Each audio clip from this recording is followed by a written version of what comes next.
All right. Hi, everyone. Thanks for joining us today for WIS Next Gen Presents Discover Sports Tech. It is important to note that although your faces are not public and we will not see your names, please know that this webinar is being recorded. Women in Sports Tech is a global nonprofit organization with the mission to drive growth opportunities for women in the sports tech industry and introduce students to the wide and exciting varieties of careers in the sports tech business. On today's WIS Next Gen webinar, our goal is to inspire young women like all of you to continue the STEAM classes you love and encourage your continued participation in the sports you're passionate about at the same time. Today we have our WIS Next Gen team along with Madison Savarese, Manager of Strategy and Analytics at Baltimore Orioles. Madison is not just a professional in the field, she is a trailblazer. Today, Madison will speak about her experience as a founding member of the business strategy team, of the business strategy and analytics team at the Orioles, her day-to-day work responsibilities, and her ambition to start her own business right after graduating college. Madison, we are thrilled to have you with us today. Thank you so much for joining us. Thank you guys so much for having me. I know it's late in the evening, but I still feel like I have a lot of energy to give everyone today. And yeah, thank you guys for allowing me to be on here as well. Thank you. Thank you. We'll quickly introduce our WIS team. Shivi, if you'd like to start. Yeah, of course. Hi, everybody. I'm Shivi. I'm a junior in high school and one of the co-founders of WIS Next Gen. Currently, I'm also the founder of an engineering design program called We Engineer Innovation, or We Innovate for short. And I'm also a club and high school softball player. I'm really excited to spread the concept of sports tech, not only to those who will be viewing this webinar live with us right now, but to everyone who's going to be seeing it later on. And I feel like it's really important to abolish the myth that athletics and technology are on opposite ends of some sort of spectrum. So I'm really excited for Madison and all the other amazing women and men we have to inspire younger generations to pursue a career in sports tech. Great, thanks Shivi. Hi everyone, I'm Lydia Hanowich. I'm on the WIS team, so I've been here for about a year, and then I also work at Catapult Sports, which is a sports analytics company. So I'm just really passionate about diversifying the space and getting more women involved and just exposed to these opportunities in sports tech. But thanks so much for being here, Madison. It's pretty cool too. Today I actually met Madison and Shivi both at a conference through WIS, so it's great to have all of us here today. Nice. I'm Sydney. I'm a student at the University of San Francisco Sport Management Master's Program, where I currently work as the social media specialist. I now currently volunteer with WIS. I was a WIS 2020 fellow this past summer, where I just wrapped up an internship as a data analyst with Zoom. So thank you, Madison, for being here today. Please feel free to submit questions in the chat as we'll have a Q&A portion of the webinar later. We are very excited to dive into the questions and hear more about your journey and get your advice for the students joining us here today. Great. Thanks for the intro, Sydney. That was awesome.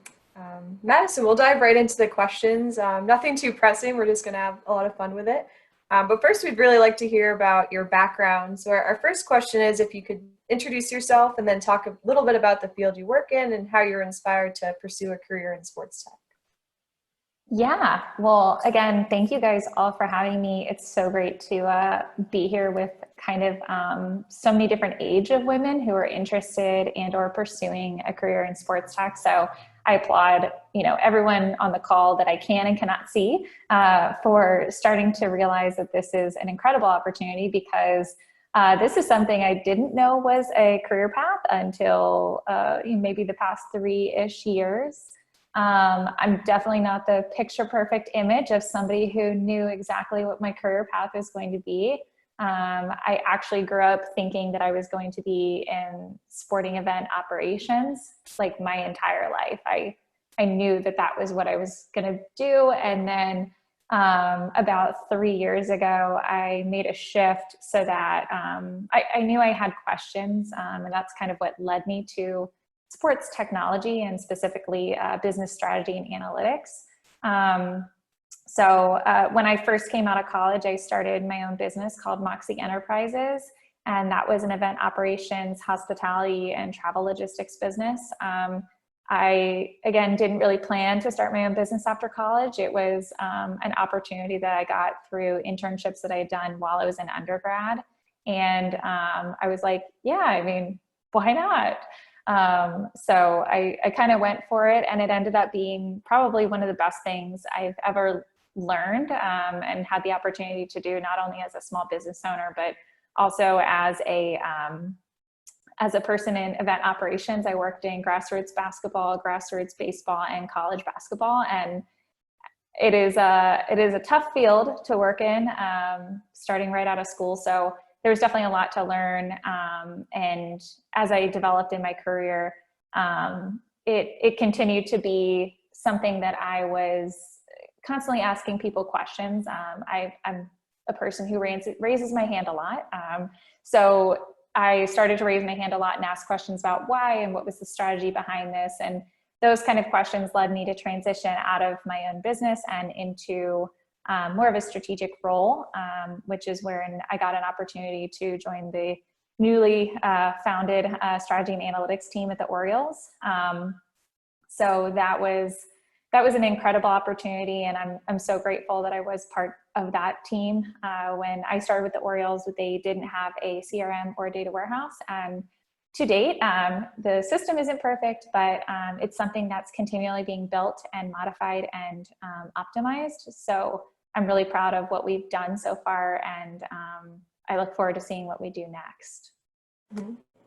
That's great. And I love how you make the point of asking, just taking the time to ask a lot of questions and kind of explore, because then you find opportunities you may have never even thought of before. And I guess that's really the point of WIS Next Gen. So that's great.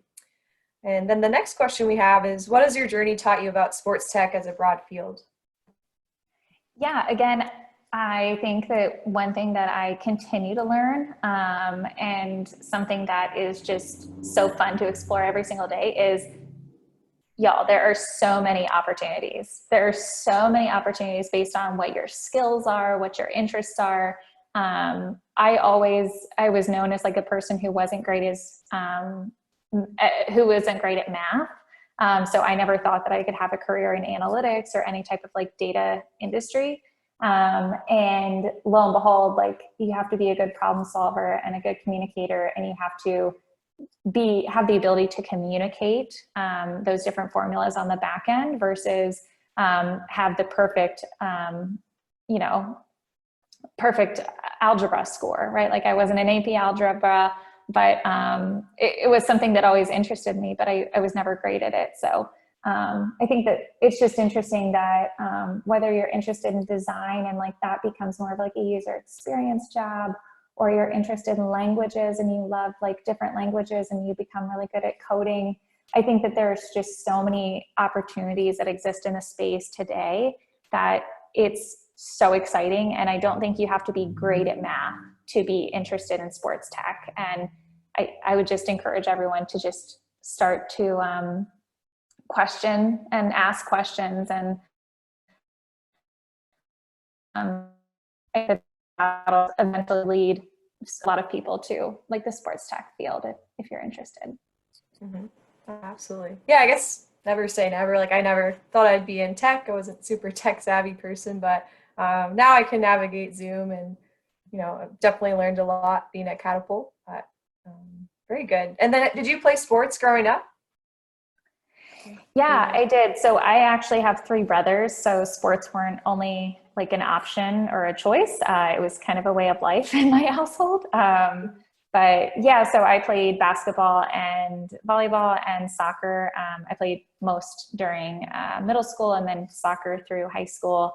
I did not play any sports at the college level for the sake of my ACLs. But yeah, no, it was exciting, and I knew that I loved the team aspect and the competition as soon as I got involved in sports at a young age. Mm-hmm. Excellent. Yeah, it's nice to be in that team atmosphere after college and keep carrying that through. Great. Thanks, Madison. Yeah, those are some really amazing answers, and I just wanted to say that it's really great to meet you as well, because I don't think we've met before. But just to kind of bring it back to high schoolers and college age girls, what classes and extracurriculars in high school and college do you think really prepared you for where you are in your career and your journey? Yeah, great question. And while I wasn't in middle school or high school too long ago, it's still so interesting to know how far we've come since I did graduate. So really when I was in middle school, there was one technology class and that I did take and I loved it. And my teacher, Miss Bingaman, still is an inspiration to me to this day because she really allowed me to I think the right way to put it is like break things and ask those questions at a really early age. And then when I went into high school, I took a lot of business courses. I took all the business courses I could. And I loved those, even from like getting certified in high school for like Adobe and, or not Adobe, Word and Excel and PowerPoint, like getting those certifications I was really proud of. And I'm still really proud of to this day. And then in college, I hope this isn't like disappointing to anyone, but I didn't take any coding classes like I'm sure wish I would have back then. I definitely focused more on the extracurriculars. I was really active in high school and college. I started the Collegiate Entrepreneurs Organization when I was at UVA Wise, which was so much fun. And kind of inadvertently set me up for success when I started my business, along with like student activities board and SGA and all of those things. You know, while they weren't specifically in sports tech, they ultimately just set me up for trying new things and testing ideas and, you know, having the autonomy to make decisions both in high school and in college. And I think that those roles and responsibilities just set me up for success in the long term to feel confident to advocate for my ideas, you know, when I got into my career. Yeah, for sure.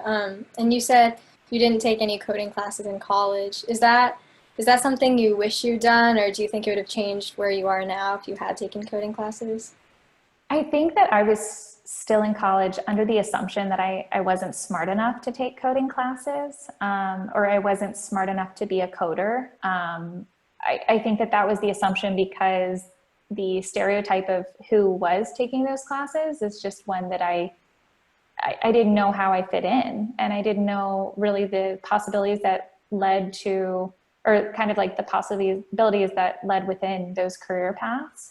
So I think that there was just, in my world, like I didn't know I could do that or that it could lead to where I am today. So yes, I definitely wish I would have taken a lot of coding classes and data analytics classes and learned Python and SQL and Tableau a lot longer ago, because it would have made my path to where I am today a lot more streamlined. Yeah, I mean, that makes sense. I guess that's like just one of those inner stereotypes that a lot of girls kind of put on themselves. But kind of along those lines, I guess, how would you suggest girls kind of break out of that? Yeah, I think that it goes back to trying to kind of follow what you're interested in and not so much what people tell you you're good at or bad at. Again, I was told I was bad at math, and I still to this day stand by that. Don't disagree in any way, but at the same time, I'm a really creative person and I'm a problem solver, and I'm able to look at data now in maybe like a more visualized way that gives me the ability to kind of visualize what the data is trying to tell us. And I think that maybe isn't always communicated. So I would say maybe don't listen to what people tell you you're bad at. Try to play to your strengths and lean into those things that you're interested in too. Just because you're not great at analytics or data visualization doesn't mean if you're not interested in it, you shouldn't pursue it. I think that you absolutely should. And it's kind of fun to learn something new and yeah, like try to break it, like try to break your skills and what you're doing. So I would just tell them to follow their passions and then yeah, let everybody else just their opinions fall to the wayside. Yeah, like take risks and stuff, right? Yeah. Okay, awesome. So how did you deal with any uninspiring coaches or teachers that you may have had or taken charge of your own interests at a younger age? That is a great question.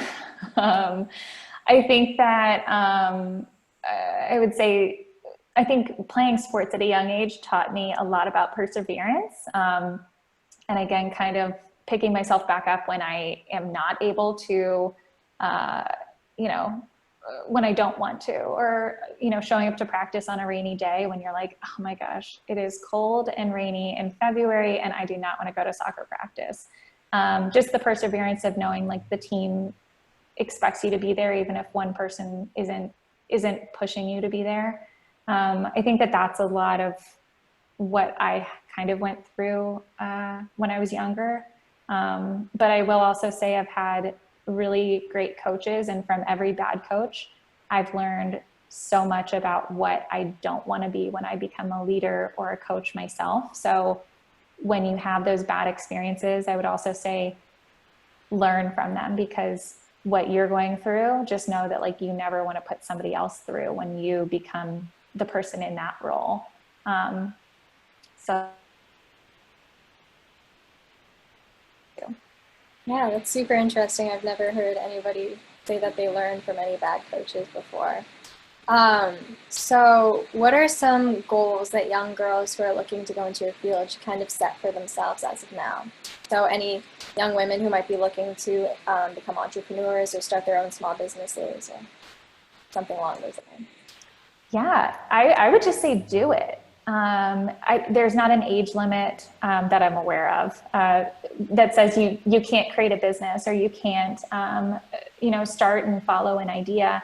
So I would just say, if you feel like you have solved a problem or you want to solve a problem, regardless of how old you are, I would say just continue to pursue those questions. And those questions are ultimately what led me to where I am today. So I think that you might make some people mad by asking them questions about why they're doing things a certain way or what led them to these decisions. But I would ultimately say that you're only going to get to some really great answers by asking and like kind of pursuing. And also like the creativity and problem solving, like those are two skills that I feel like are pretty universal across entrepreneurs. So I don't think you have to have the perfect product. Like I always thought that an entrepreneur or small business owner had to have a product that they were going to sell. So when I started my business, I was still kind of in disbelief of like, what am I doing? Like, I don't even have a product. I'm just selling my skills, and somehow people bought it and they were interested in what I had to offer. So I would just say, be willing to take those risks in yourself, because while you're younger, it's only going to get easier to start to stand out and stand up for yourself too. That's an amazing answer. Thank you so much. Thank you for that. So what are the three biggest things you wish you knew in high school that you know now? Okay, do I only get 3?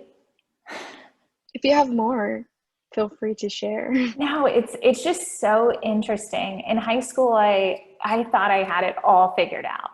And if I could go back and just tell my younger self, like, hey, it's going to be okay. Like, you don't have to have all the answers. I think that one of my goals when I was in high school was like, I had projected what my revenue or my income was going to be 4 years after I graduated college. Like, that's where I was. Like, I had everything planned out to a T. Like, I knew everything. And I just wish I could have, one thing is I wish I could have told myself like, hey, it's okay to like relax and like not have every single thing planned out for the next 5 years of your life. Cause that's where I was. And, you know, it kind of worked out, but it kind of didn't. So I think I would just tell myself to relax. I think another thing that I would tell myself is to kind of like explore and not allow those people to like tell me what I'm bad at and put me in a box.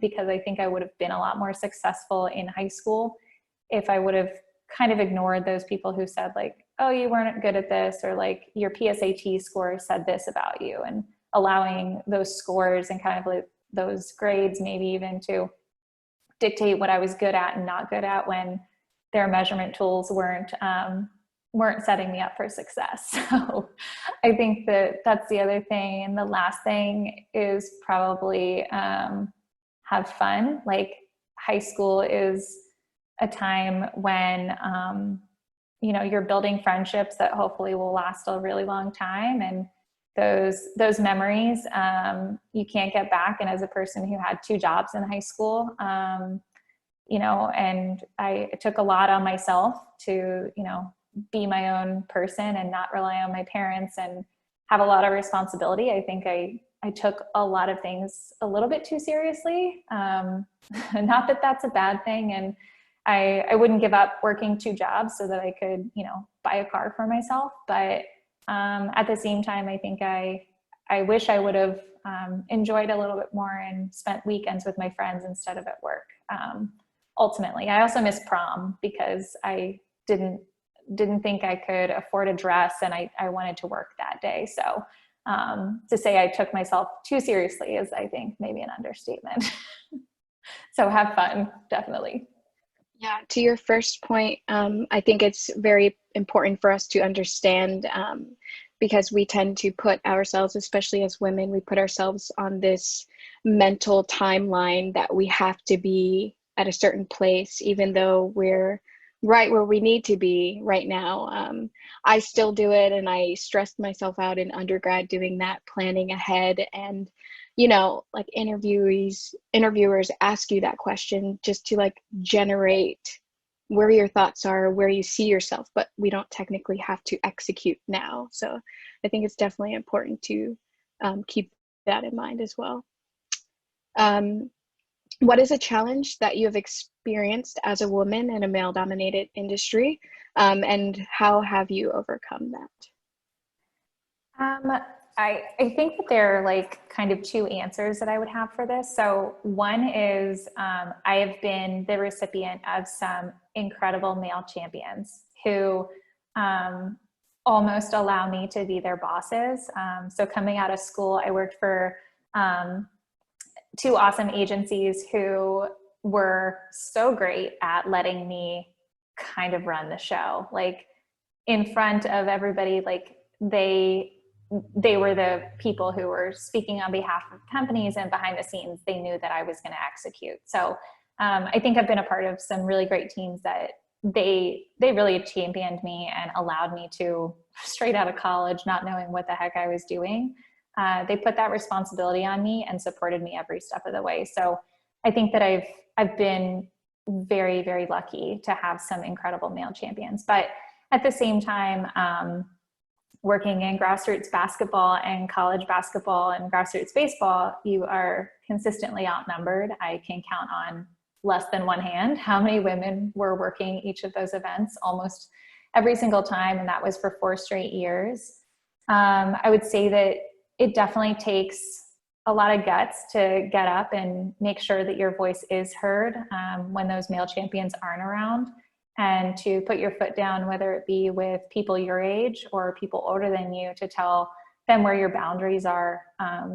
So I would just advocate for, you know, allowing yourself to find those people who are willing to help you and stand up for you, but also when you need to stand up for yourself, whether it's to your peers, which is sometimes more difficult than those who are older than you. I think that that's where that really has to come in, and you have to know your worth, and you have to be able to put your foot down to say, hey, this is not how it's going to work. And if it is, I will walk out the door. And being able to set those boundaries for both the people you work with and also the people you work for. I think that hopefully will not only help some young women overcome some challenges, but also I hope that that will help some companies and people prevent those challenges as well. Yeah, of course. And then my last question before we do Q&A, how can girls identify what they want to do and boost their self-confidence to achieve those aspirations? I think first, to boost self-confidence, you need like a great group of friends. You need people around you who are going to rally around you and tell you how awesome you are, or kind of like advocate and tell you what you're good at. Because sometimes, even last week I was on a call and somebody said like, what are your strengths and weaknesses? And I very clearly said, I can tell you what my weaknesses are, but I'll have to get somebody else to tell you what my strengths are. So, you know, I'm still not the picture perfect version of like, this is everything you need to aspire to be. I've got a lot of work to do on myself as well. But yeah, I think having those people around you who can say like, hey, this is what you're good at, you know, and hey, this is what I think, you know, you are continuing to do really well, whether it be a boss or a coworker. I think that continues to kind of like shape that confidence a little bit more, but that also has to come from within, and make sure that you can walk into a room, and even if you have no idea what you're doing, just own it. Like, it is, I promise you, like, the things going on in your head are so different than what the people in the room are thinking. So just know that, like, walk into a room with confidence and just be like, hey, like, I've got this. And then you can walk out of the room and call your best friend and be like, yeah, I have no idea what just happened.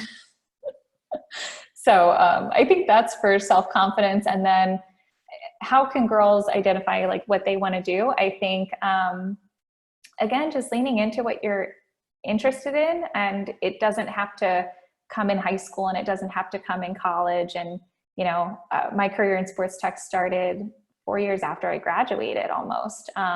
So I would just say, like, lean into those questions that you have, and lean into the things that are starting to interest you. And that'll ultimately like lead you to where you want to go and to the skills that you want to develop. And luckily we live in an awesome age of technology where you can go on Coursera and learn so many skills. Like, I have probably started 10 plus classes on that, like, online site. And that doesn't even touch like what I'm interested in as far as like, you know, sustainability and just things that I'm just want to learn more about. I've started Spanish classes, like, who knows, like an Italian classes, like just everything you could ever want, like we have access to now. So just try things. And if you don't like it, you don't have to stick with it. Like, you're the only person who's like, you know, going to be left either with wasted time or wasted energy or, you know, wasted skills. So just go for it, and, you know, go after whatever you are interested in. And I think the other thing I just wanted to quickly touch on is, like, there are people like me who are, you know, early in our jobs, or I don't know if I'm early in my job, I'm older now, but, you know, people who are just like excited to share and like genuinely interested in helping young people get into our career path, and try to say like, hey, this is really awesome. And yes, like, let me help you with your high school project, or yes, let me help you with your college project. Like, I very seldom ever say no. I don't think I can ever say no to somebody. So if I've said no to you, I apologize, but I'm here to help. Like, sincerely, like, people are always so helpful. And if you're interested in something, like, ask for a quick 15-minute interview. It will be hard to find somebody who will turn you down. It's so inspiring, Madison, though, to see how much you're always learning. And Madison and I, we were in touch during the quarantine a lot, because I definitely needed that confidence boost, or just having someone to talk to definitely helped. But Madison always had something going on. She's like, oh, I'm going to be learning this, and she'd have a whole list. And I think that's awesome, and just shows how quickly you've progressed. So. You have a million strengths. You should be able to list them all. Yeah, I don't know if I'm like, if that's a good thing. Is like, the growth mindset is like, I think I think that's like a new term, like growth mindset. I have a growth mindset. I think I'm more of a sponge. Like, I just want to absorb everything that I could possibly like touch and have access to. So I'm not sure if that's the best, but definitely something that I am, I like to learn. What comes to my mind is like the sales ABC. So always be closing, but always be learning. So yes, yes, I like it. ABL. Yeah. So we do have a few questions that were submitted. One is, how do you move forward if everyone is telling you your idea will not work? I like that one. I think there has to be a point where you ask yourself that, right? Like you have to, that question isn't going to cross your mind, right? Like you're going to ask yourself that question. So if you've tested your idea and you feel as if it is still going to work, then keep going. Or if you feel like your idea might not be 100% working, I would say like start to think about different ways that it could work. If that makes sense. Like you never want to let somebody else tell you your idea is bad, but like in startups, for example, like there has to be a point where you can't throw out the baby with the bathwater. Like you really want to like be able to hold on to your idea, even if it adapts and shifts a little bit. I would only say that like, you know, if somebody's being a naysayer, that's different than somebody giving you like constructive feedback. So know the difference and know kind of like where your idea could play into that. I like that, reframing it. And what's the most important thing to know about leadership? Oh, that's a good one. I don't know if I'm like gonna have an unpopular opinion here, but I don't think leadership can be taught. It can be learned, but it cannot be taught. I think you can learn from people you aspire to be like. I think you can learn from people who, you know, have done things in a really successful way. But I don't think if you sit somebody down and tell them this is what leadership looks like, I don't think that there's a perfect blueprint or a perfect leader. I'm sure there are many out there that are close to that, but I think that, yeah, anybody who tells you they've got leadership 100% figured out is probably not figured it out. But I think that there are a lot of people you can learn from. Mm-hmm. Yeah, it definitely takes time. I feel like there's a lot of trial and error throughout the process. Yeah. All right. And then how often are you the only woman in a meeting or one of the only women in your company? Currently or in the past?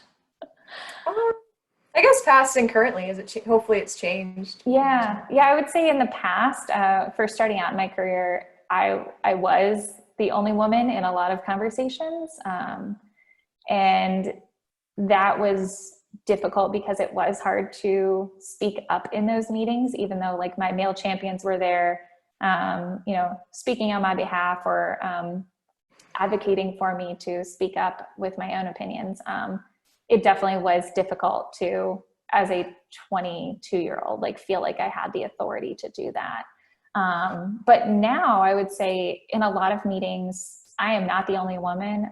At the Orioles organization, we have 2 women on our senior leadership team at the highest level of our organization. So I feel like that is just such a positive improvement for women in our industry of sports.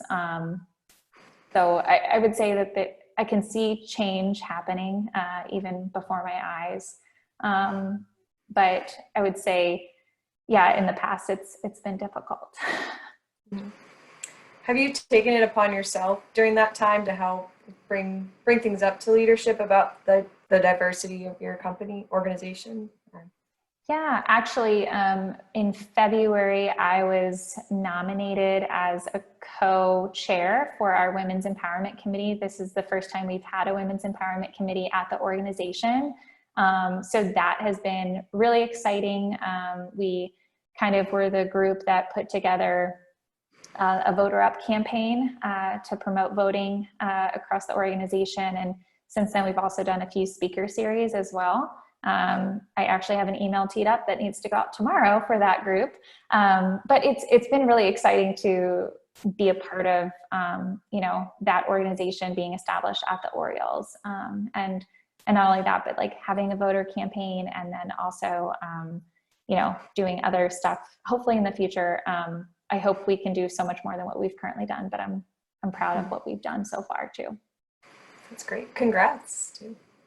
Awesome. And then the last question we have is, what useful skills did starting your own small business give you that you applied to your work with the Orioles?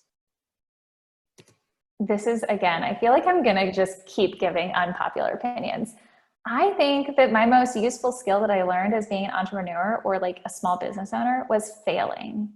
Like just failing. Like I learned how to fail as somebody who is always prided myself on like being successful and being positive and being forward thinking and trying my best and working so many jobs and doing 5 internships. Like I learned very early on, like what it is to fail. And I think that I think has led me to be successful because I'm okay with failing, but I'm not okay with not trying. So like even in failure, like I just keep going, because just because you have one setback doesn't mean that it's a point of complete disaster. Like there's no point of no return. Like you can always move forward. It's just if you don't learn from that experience and you keep repeating it, that's when maybe like you should move on. But I would say that was something that, and it wasn't in anything that was maybe like easy. It was like, oh shoot, like I don't have a logo and this logo isn't right for me. Or like, I don't know how to set up like a website. Like I'm not a developer, but like, okay, let me try this. Oh, I screwed up. Great. Let me try again. Right. Like those like very little things, nothing major, but yeah, I would say that failure was my greatest success or best skill, which I don't think says a lot about my business. No, that's absolutely true. And I think failure is a good sign. It shows that you're learning and trying and really pushing yourself. I know Sarah Blakely, the founder of Spanx, I was listening to a podcast, and her dad at the dinner table would always ask her, like, oh, what are 3 things you failed at today? Which I thought was pretty cool. Yeah, a good spin on failure. I love that.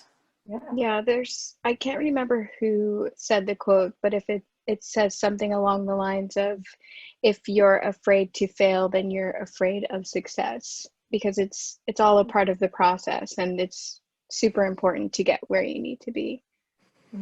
Yeah, and I feel like that's something like a lot of young girls definitely struggle with too, like trying to be perfect or being a perfectionist and everything. So that's definitely really important, like that encouragement for taking risks and stuff like that. Yeah. Failure is perfection. I think that was all the Q&As we had. So thank you so much, Madison, again. This was absolutely amazing. We loved hearing everything you had to say. Just to reiterate, Madison's a founding team member of business strategy and analytics team at the Orioles. And we can't thank you enough for your time today to share your journey with the WIS Next Gen community. We hope everybody listening will stay in touch with WIS Next Gen and maybe listen to some more of these interviews and webinars in our series in the future. Make sure you tell your friends about it and sign up to be in our WIS community at womeninsportstech.org. We hope you join us in the sports tech business one day. Thank you again, Madison. Yeah, and if anyone needs anything, I'm like oddly accessible. So again, like you have a project or you have a question, like don't hesitate to reach out to me and just like follow up and say you watched this webinar and you're interested in strategy and analytics and you still don't understand what I do, and I will do my best to articulate that. But yeah, no, definitely reach out. And that's what WIST is for, right? Like WIST has created a whole community of women, even around people like myself, and who I'm talking to you guys, but I'm also watching WIST webinars. So I would advocate for like continuing to learn and grow. And this is such a great outlet for young men. I just like continue to tell them what a great job like you guys are all doing these webinars, and how grateful I am to be here, but also how grateful I am just to be a member and a participant on a lot of these. So thank you guys all for what you're doing. And yeah, definitely reach out if you have any questions. Thank you. Can we take a picture? Before we go? Yeah. Is it okay? Screen. I don't know why I can't, on my Dell, I can never figure it out, but you can, yeah, you guys are. Okay. Cool.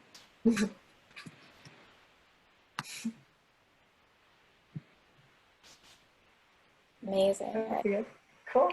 Great. I'll send that out too and add some stuff to it. But, awesome. Thanks, y'all. Yeah, Thank you. That was great. Great to see you, Madison. Nice to see you guys. too, Lydia.